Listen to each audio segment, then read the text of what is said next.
अमर शहीद रानी अवंतीबाई लोधी जयंती पर तिरंगा यात्रा और सांस्कृतिक कार्यक्रम आयोजित। दमोह में अमर शहीद वीरांगना रानी अवंतीबाई लोधी की जयंती पर शनिवार को जटाशंकर स्थित प्रतिमा स्थल पर विशाल तिरंगा यात्रा और सांस्कृतिक कार्यक्रमों का आयोजन किया गया। कार्यक्रम में विभिन्न जनप्रतिनिधियों और अधिकारियों ने शिरकत की।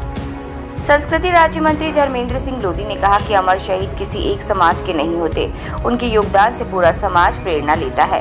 उन्होंने रानी अवंतीबाई के बलिदान को याद करते हुए कहा कि महज 26 वर्ष की आयु में उन्होंने अंग्रेजों के दांत खट्टे कर दिए और इतिहास में अमिट छाप छोड़ी।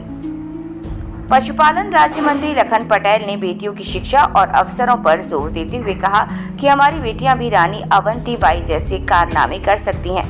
सांसद राहुल सिंह लोधी ने कहा कि समाज और बच्चों की चिंता करके ही बेहतर समाज का निर्माण संभव है।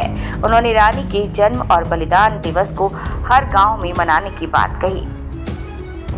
राज्य पिछड़ा वर्ग आयोग अध्यक्ष डॉक्टर रामकृष्ण कुसमरिया ने कहा कि आने वाली पीढ़ियां रानी के कर्तव्य और व्यक्तित्व को आत्मसात कर देशों को और महान बनाएंगी। जिला पंचायत अध्यक्ष रंजीता गौरव पटेल ने रानी अवंतीबाई को स्वाधीनता संग्राम की महान नायिका बताते हुए उनके शौर्य और वीरता का स्मरण किया। पूर्व विधायक अजय टंडन ने कहा कि रानी अवंतीबाई का जीवन चरित्र आज भी सभी को प्रेरणा देता है। भाव सिंह लोधी ने कहा कि उनका कार्य किसी एक समाज तक सीमित नहीं रहेगा, वे सर्व समाज के लिए काम करेंगे। कार्यक्रम में सांस्कृतिक प्रस्तुतियों के माध्यम से रानी अवंतीबाई के जीवन का जीवंत चित्रण किया। इससे पहले शहर के विभिन्न मार्गों से विशाल तिरंगा यात्रा निकाली गई और जटाशंकर प्रतिमा स्थल पहुंचकर वीरांगना को नमन किया।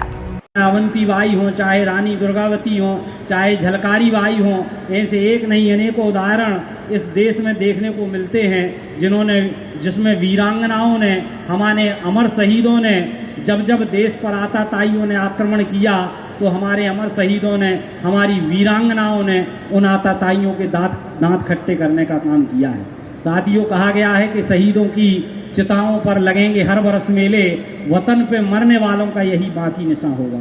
और भी कहा गया कि तुमने दिया